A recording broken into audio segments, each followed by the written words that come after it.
BBA, BCA, BCom computer కోర్సులో 100% placement లభించే ఏకైక డిగ్రీ కాలేజ్ కూకట్పల్లిలోని I3 డిగ్రీ కాలేజ్ 8367215215.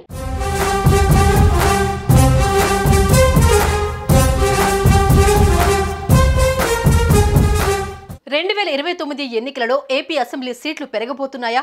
ప్రస్తుతం ఉన్న 175 అసెంబ్లీ సీట్లకు 50 సీట్లు కలవబోతున్నాయా? 225 సీట్లకు ఏపీ అసెంబ్లీ స్థానాలు పెరిగితే లాభం ఎవరికి? నియోజకవర్గాల పునర్విభజన కలిసొచ్చేది అధికార పార్టీకా, ప్రతిపక్ష పార్టీకా? పెరిగే స్థానాలు కూటమిలో జనసేనకు ప్లస్ అవుతాయా, బీజేపీకి ప్లస్ అవుతాయా? అసలు నియోజకవర్గాల పునర్విభజన ఎప్పుడు జరుగుతుంది? 2029 ఎన్నికలకు ముందే జరిగితే లాభపడే పార్టీ ఏది?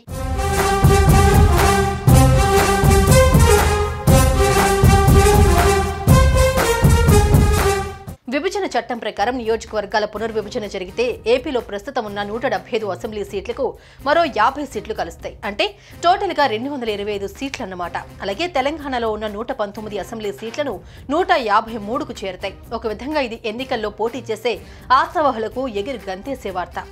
అంటే కొత్తగా మరో 50 సీట్లు వస్తే కోరినంత మందికి టికెట్లు ఇవ్వవచ్చు. మరి ఇది ఏ పార్టీకి ప్లస్ అంటే దాని మీదనే రకరకాలైన విశ్లేషణలు సాగుతున్నాయి.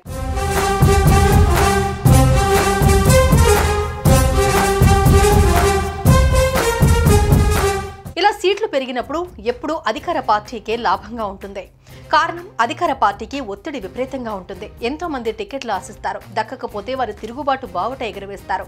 5 ఏళ్లు పవర్లో ఉంటారు కాబట్టి వారి ప్రభావం సైతం గణనీయంగా ఉంటుంది. అలాంటి వారికి టికెట్లు ఇచ్చుకోవడం ద్వారా అసంతృప్తిని పోగొట్టుకోవడంతో పాటు వీలైనంత ఎక్కువ సీట్లు సాధించుకునే అవకాశం అధికార పార్టీకి ఉంటుంది. ఇక నియోజకవర్గాల పునర్విభజనతో అడ్వాంటేజ్ ని అధికార పార్టీయే ఎంజాయ్ చేస్తుంది. తమకు నచ్చిన విధంగా నియోజకవర్గాలను మార్చుకుని కంచుకోటలను 2గా విభజించి వీక్ గా ఉన్న సీట్లలోనూ గెలిచేందుకు ఆ ఓట్లను కలుపుకుంటుంది. అంతేకాదు విపక్షం బలంగా ఉన్న చోట అడ్డంగా నియోజకవర్గాన్ని విభజించి వారికి విజయావకాశాలు లేకుండా చేయవచ్చు. ఎస్సీ ఎస్టీ రిజర్వ్డ్ సీట్లను కూడా మార్చడం ద్వారా వారికి షాక్ తినిపించవచ్చు. ఇలా అధికారంలో ఉన్న పార్టీకి ఇది భారీ రాజకీయ లాభంగా ఉంటుంది.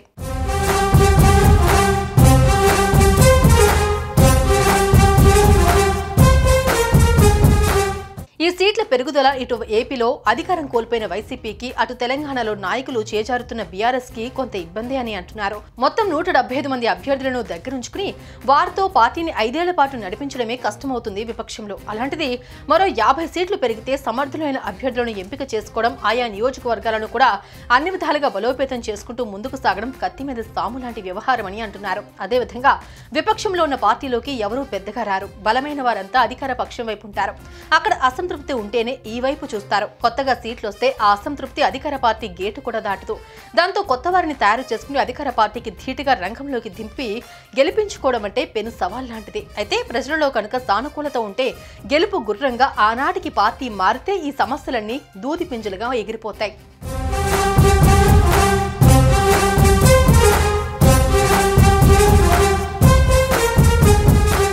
నవ్యాంధ్రలో మొదట అధికారంలోకి వచ్చినప్పుడే చంద్రబాబు నియోజకవర్గాల పెంపు కోసం కేంద్రంపై ఒత్తిడి తెచ్చారు. అయితే అప్పుడు అది సాధ్యపడలేదు.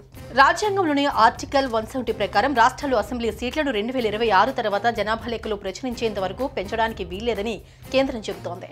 అందువల్ల విభజన చట్టంలోని సెక్షన్ 26కి అనుగుణంగా రాజ్యాంగ సవరణ చేయకుండా సీట్ల పెంపు సాధ్యం కాదని అంటున్నారు.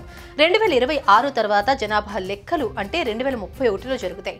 ఆ లెక్కల ఆధారంగా పునర్విభజన కమిషన్ ఏర్పాటు చేసి నియోజకవర్గాలను పెంచాల్సి ఉంటుంది. అంటే ఎంత వేగంగా చేసినా 2034 లేదంటే 2039 ఎన్నికల నాటికే తెలుగు రాష్ట్రాల్లో అసెంబ్లీ నియోజకవర్గాల సంఖ్య పెరిగే అవకాశం ఉండవచ్చని నిపుణులు భావిస్తున్నారు. అయితే ఇప్పుడు ఎన్డీఏలో కీలకంగా ఉన్న CM Chandrababu, deputy CM Pawan Kalyan గట్టిగా పట్టుబడితే ఏమైనా సాధ్యపడొచ్చు.